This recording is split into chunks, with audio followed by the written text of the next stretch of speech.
नावेतील 3 प्रवासी द.मा. मिरासदार यांची रूपांतरित कादंबरी.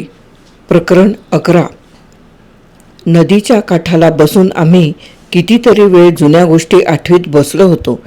किती वेळ गेला हे कळलेही नाही. राजाने ओरडून हाक मारली आणि खरकटी भांडी विसळायची तशीच राहिली आहेत याची आठवण करून दिली. त्यामुळे मी एकदम भानावर आलो. नावेत परत येऊन तवा बिवा घासला, चांगला स्वच्छ धुवून विसळला आणि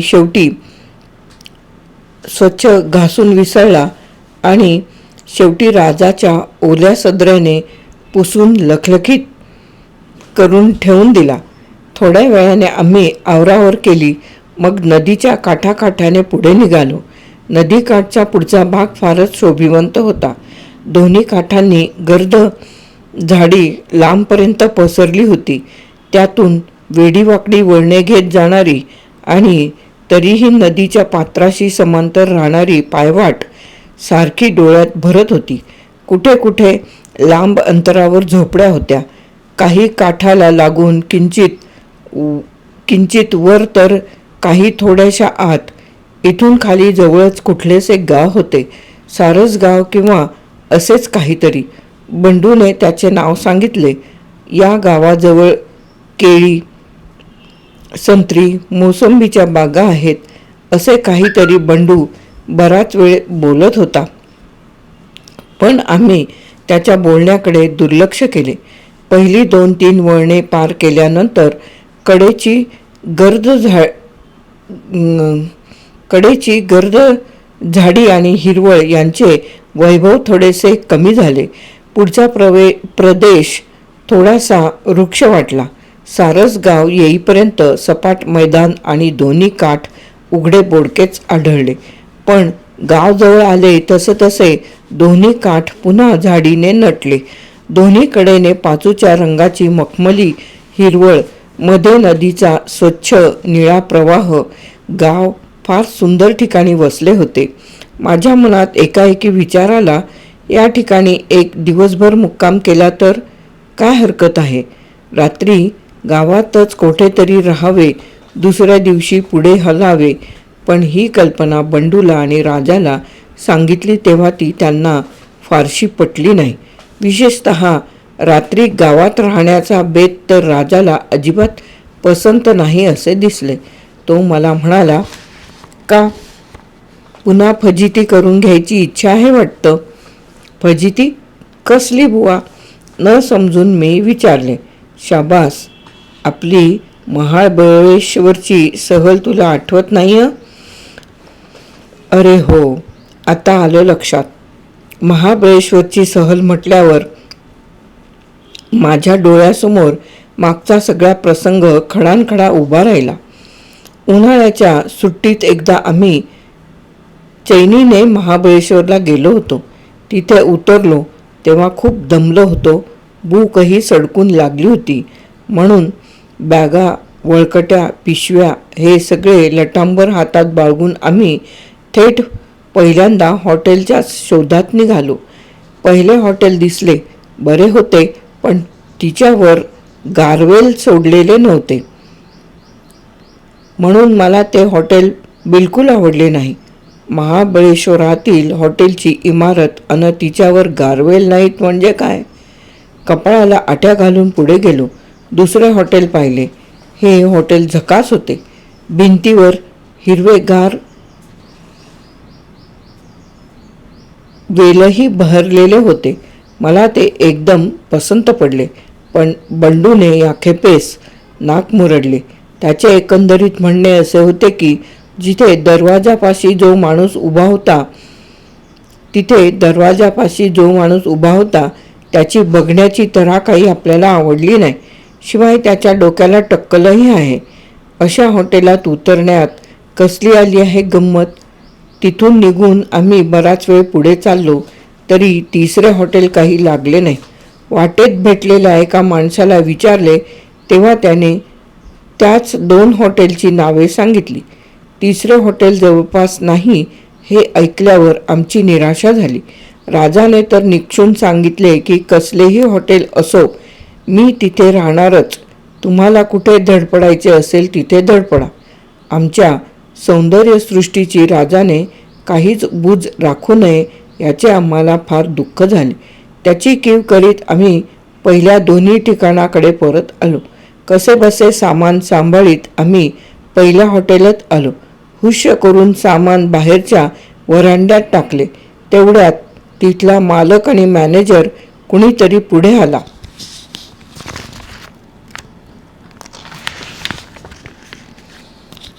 काय पाहिजे? आम्हाला एक स्वतंत्र खोली पाहिजे. 3 कॉट्स बस. माफ करा बुवा, तो म्हणाला. तशी जागा नाही आमच्याकडे. 2 कॉट्सची खोली असली तरी चालेल, राजा म्हणाला. आमच्यातले कुणीतरी कॉटवर झोपतील काय रे? आम्ही दोघांनीही माना हलवल्या.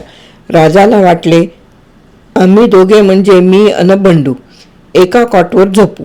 बंडूला वाटले की मी आणि राजा ते काम सहज करू शकू. माझे मत थोडेसे निराळे होते. बंडू आणि राजा हे दोघे एका कॉटवर व्यवस्थित झोपतील असे मला वाटले. पण त्या माणसाच्या पुढच्या बोलण्याने आमच्या सगळ्याच आशा धुळीला मिळाल्या. मान हलवून तो म्हणाला, छे छे, आमच्याकडे सध्या जागाच नाही. सिंगल रूममध्येच आम्ही 2-3 माणसं भरतील. वरांडा, आउटहाऊस यात देखील गेस्ट भरलेत. आता बोला. खाली ठेवलेले सामान उचलून मुकाट्याने आम्ही दुसऱ्या हॉटेलकडे आलो. हे हॉटेल आता फारच छान वाटले. आता तिथल्या माणसाची दृष्टी जरा तरेबाईक होती आणि त्याच्या डोक्याला टक्कलही होते ही गोष्ट खरी. पण असे ना, डोक्याला टक्कल पडले तर त्या बिचाऱ्याचा यात काय दोष?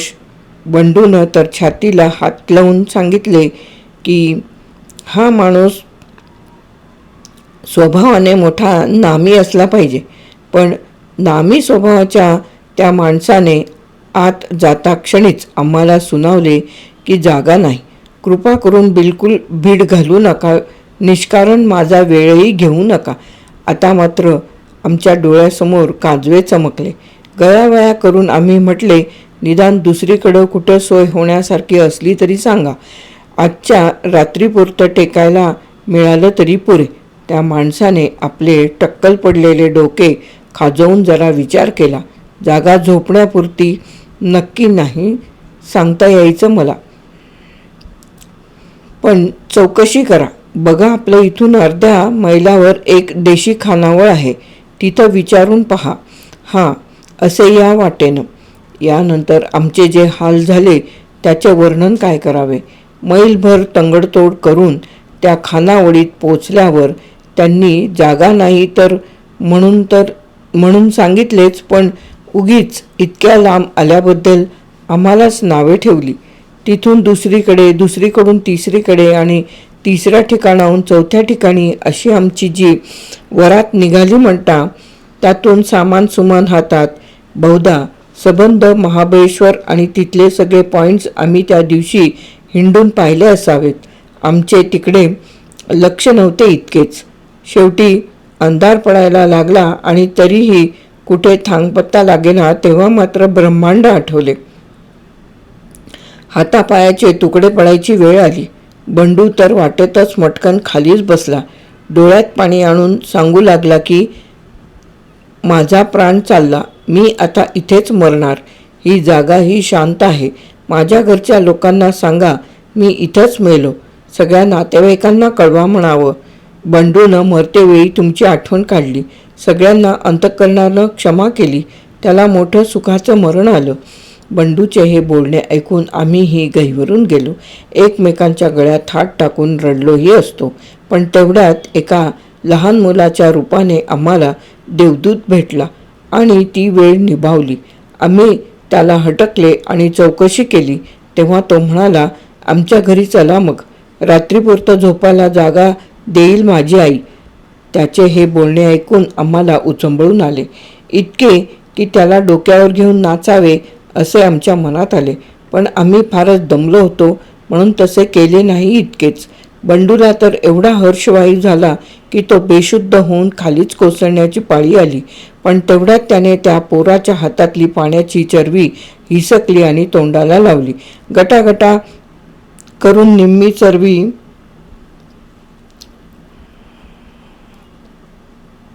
एका दमात पिऊन टाकली. त्यामुळे तो सावध झाला.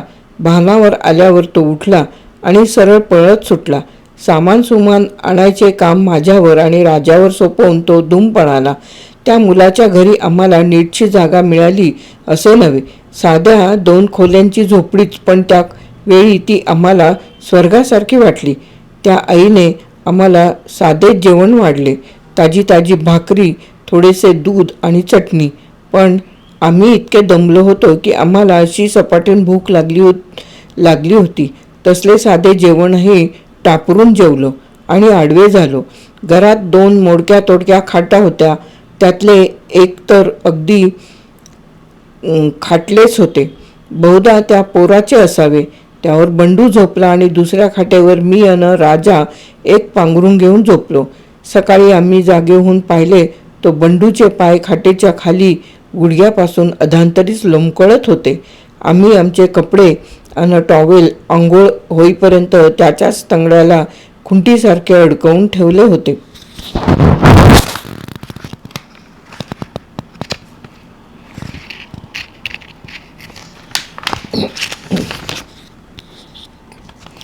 तेव्हापासून आम्ही एक धडा शिकलो. कुठेही परगावी हॉटेलात खानावळीत राहायचा प्रसंग आला तर जास्त चिकित्सा करण्याच्या भानगडीत पडायचे नाही. महाबळेश्वरचा हा प्रसंग डोळ्यासमोर उभा राहिल्यामुळे सारस गावला उतरायची कल्पना आम्ही सोडून दिली. थोडेसे खाली जाऊन आम्ही एका कडेला नाव लावली आणि हिरवळीवर बसून जेवणाचा कार्यक्रम उरकला.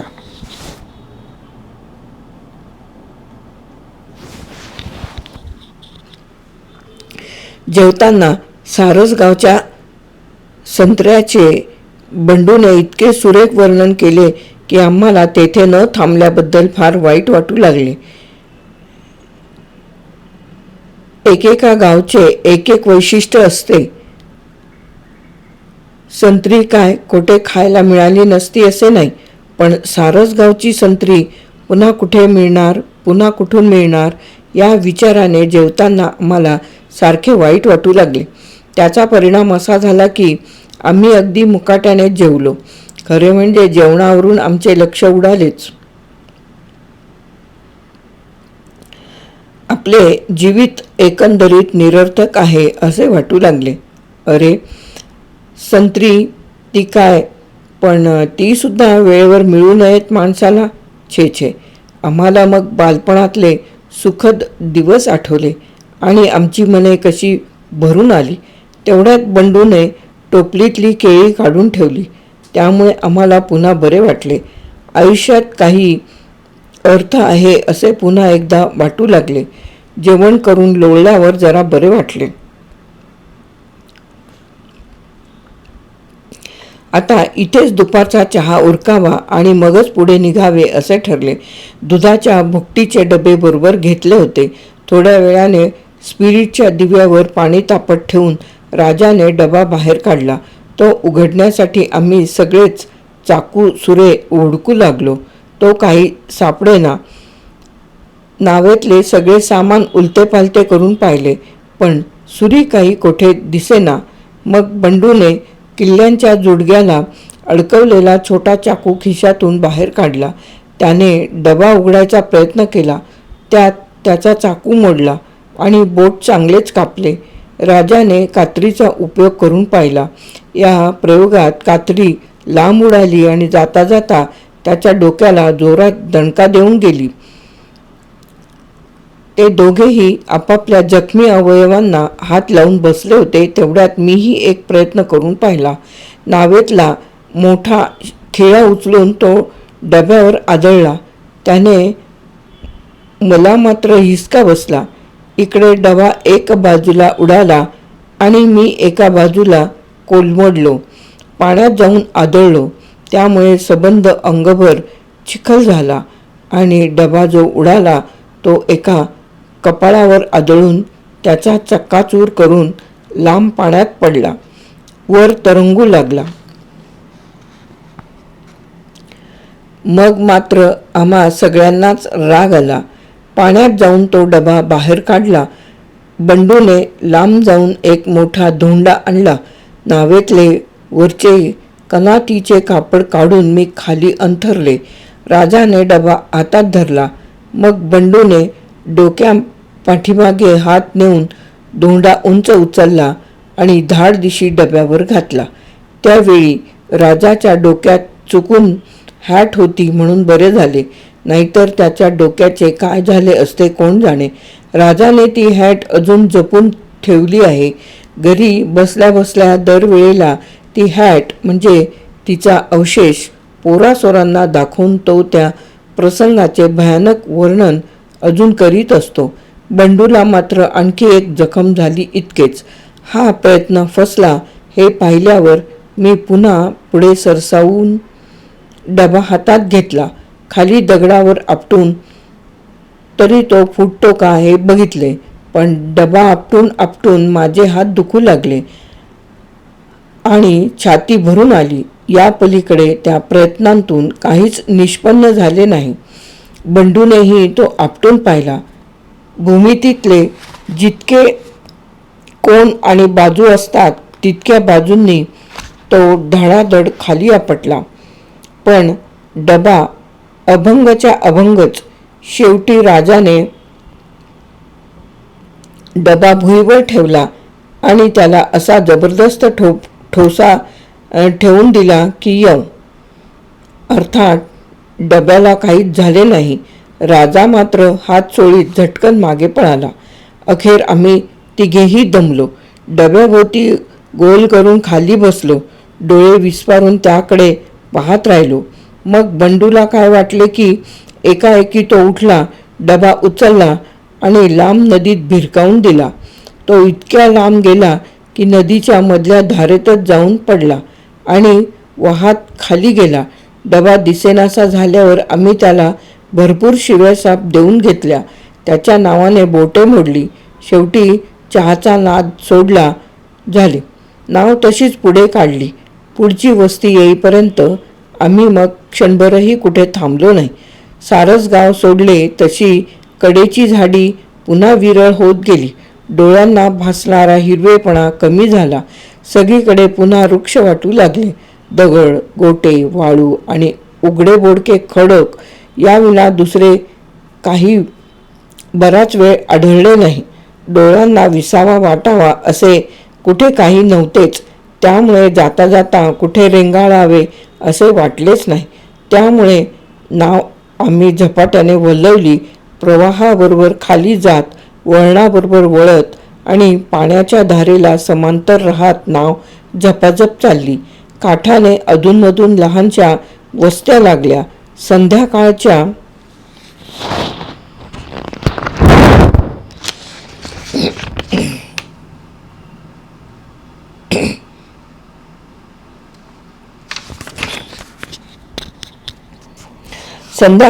आत ही बारीक सारीक गावे पार करून त्या पुढचे मोठे गाव गाठायचे होते. पुढच्या मुक्कामाची व्यवस्था करायची होती. हळूहळू संध्याकाळ झाली. मुक्कामाचे गाव आता आटोक्यात आले तेव्हा आम्ही गती जरा मंद केली. सावकाश पुढे जाऊ लागलो.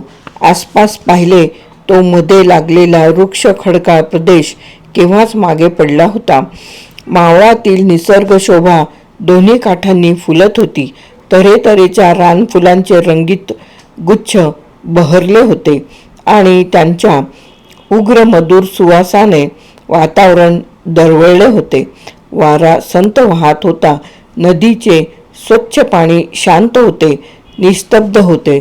त्या सगळ्या वातावरणात एक अशी विलक्षण नीरवता दाटून राहिली होती की जणू चौकटीतल्या निसर्गचित्रांतलीच आपणही कुणी चित्रे आहोत असे मनाला उगीचच वाटत होते. त्या वाटण्याने आम्हीही आपोआपच स्तब्ध झालो. काही एक न बोलता पुढे जात राहिलो. असा बराच वेळ गेला असावा. मूकपणे नाव वल्लवीत जाताना काही एक अननुभूत अनुभव आम्ही घेतला. असे वाटू लागले की आपण काही परासारखे हलके झालो आहोत. वातावरणात अलगद तरंगत आहोत. वाऱ्याचे पंख लावून कुठेतरी निघालो आहोत. कुठे बरे, कुणाला माहीत. एवढी गोष्ट खरी की आपले रूप आता काही निराळेच आहे. या जगातल्याच मातीपासून तयार झालेला मातीचा एक क्षुद्र गोळा असे आपले स्वरूप मुळीच नाही. आता आपण निसर्गाचाच एक अंश आहोत.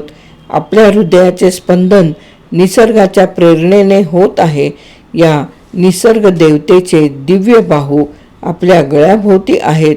जणू ती आपल्याला हृदयाशी ओढून धरीत आहे. आपला आणि तिचा आत्मा एकरूप पावत आहे आणि वाऱ्याचा हा मंजूळ स्वर त्यांनी गाणे गुणगुणत भोवती फेर धरला आहे. हे पार्थिव जग आता कितीतरी लांब लांब राहिले, लहान दिसू लागले. मेघांच्या निर्भीड पंक्ती मस्तकाभोवतीच दिसू लागल्या. किती जवळ हे सगळे. हात पसरून आपण जगू, त्यांना स्पर्शही केला. हात पसरून आपण जणू त्यांना स्पर्शही केला. त्या निस्तब्ध वातावरणातून खाली जात असताना आमच्या मनात असेच काहीतरी विचार येत होते. इकडे काही कामी करीतच होते आणि नाव पुढे चालली होती. बाणावर येऊन आम्ही पुढे पाहिले. लांब दूर अंतरावर नदीच्या पात्रात मध्येच मोठा खांडवा पडला होता आणि एखादा बेटासारखा मधला उंचवटा वर आला होता. तिथे कोणीतरी दोघे तिघे काठाशी वाकून काहीतरी उद्योग करीत होते. लांब बसल्यामुळे पहिल्यांदा नीटसे दिसले नाही. थोडे अंतर तोडल्यावर कळले की हे कोळी आहेत. हातात जाळी धरून मासे धरायचा त्यांचा उद्योग चाललेला आहे.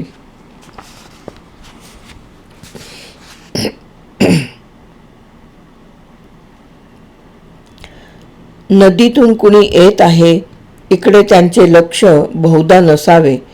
सूर्य मावळण्याच्या बेतात होता. त्याचा लालभडक गुढ प्रकाश पाण्यावर पडून पाणी चमकत होते. काठावरच्या झाडांचे माथे पिवळेदमक होऊन लखलखत होते. ढगांना सोनेरी मुलामा चढला होता. संधी प्रकाशाने सगळ्या वातावरणाला एक विचित्र गूढता प्राप्त झाली होती. खाली तांबूस प्रकाशाने न्हालेले हिरवे निळे पाणी, वर जांभळे शेंद्री आकाश जणू एखाद्या इंद्रधनुष्याच्या राज्यातच आल्यासारखे कुणालाही वाटावे. रात्र हळूहळू उतरत होती. संधी प्रकाशाच्या राज्यातील कुठल्या तरी गूढ रहस्यमय सरोवरातून अस्ताचलाच्या यक्षभूमीकडे प्रवास करणाऱ्या जुन्या प्राचीन कथेतील वीरपुरुषाप्रमाणे आम्ही शोभत होतो. पण अस्ताचलाच्या भूमीकडील आमचा अद्भुत प्रवास तसाच राहिला. आमची नाव तिकडे गेलीच नाही. ती गेली ती थेट 3 माणसे काठाला बसली होती तिकडे आणि धाडकन त्यांच्या अंगावर जाऊन आदळली. काय झाले हे पहिल्यांदा आम्हाला कळलेच नाही. विचाराच्या तंद्रीत आम्ही इतके गुंग झालो होतो की डोळ्यासमोर काय घडत आहे याचा आम्हाला पत्ता लागला नाही. पण धाडदिशी आवाज झाला आणि नंतर पाठोपाठ काही चमत्कारिक शब्द ऐकू आले. तेव्हा आम्ही भानावर आलो. यक्षभूमीकडे जाण्याच्या नादात आपली नाव या 3 क्षुद्र मानवी प्राण्यांच्याच फार जवळ जाऊन पोचली आणि त्यामुळे बराच गोंधळ उडाला हे आमच्या ध्यानात आले. डोळे चोळून आम्ही पाहिले, बघितले तो काठाशी मासे धरीत बसलेली ही मंडळी पालथी उलथी होऊन पाण्यात पडली होती. त्यांचे कपडे तर चिखलाने भरले होतेच, पण तोंडेही घाणीने माखून निघाली होती. कडेच्या चिखलातून आणि घाणीतून कसेबसे वर उठून तोंड पुसण्याचा त्यांचा उद्योग चालला होता. हा उद्योग चालू असताना अर्थातच ते तिघेही आम्हाला जोरजोराने शिव्या मोजीत होते. या शिव्यांचे स्वरूप साधे असणे कसे शक्य होते? चांगल्या लांबलचक विचारपूर्वक तयार केलेल्या आणि फारच सखोल अर्थ असलेल्या त्या शिव्या होत्या. आम्ही आणि आमचे जवळचे नातेवाईक यांना त्या शिव्यांत फार महत्त्वाचे स्थान होते. वटवट करून त्यांची तोंडे दुखून आली तोपर्यंत आम्ही चोरासारखे गप्प उभे होतो. त्यांनी तोंड वाजवायचे बंद केल्यावर मग बंडूने आपले तोंड उघडले. जाऊ द्या हो, आम्हाला तरी काय माहीत तुम्ही इथं बसला होता ते. काय जाऊ द्या काय, एक जण गुरगुरला. आमची समधी कापडं खराब झाली या घाणीनं.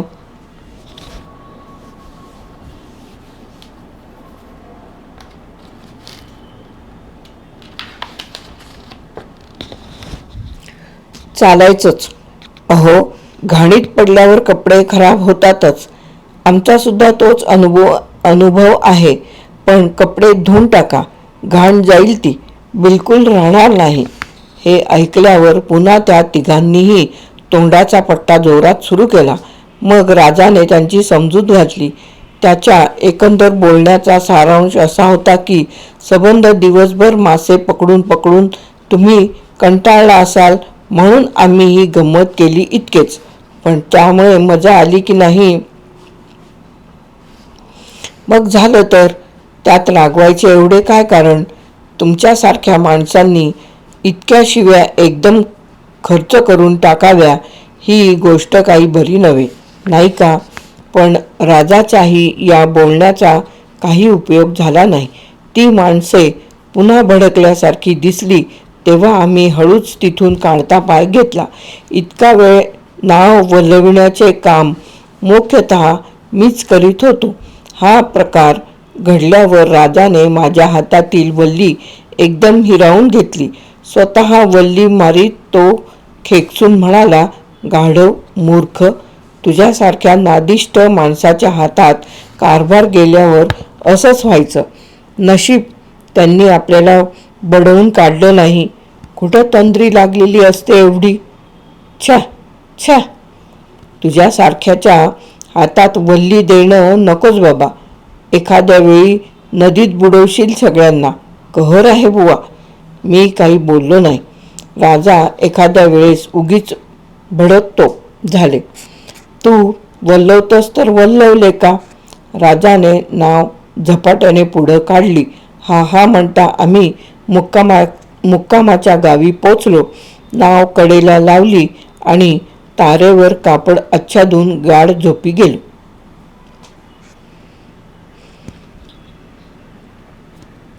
प्रकरण 11 इथे समाप्त. नावेतील 3 प्रवासी द. मा. मिरासदार.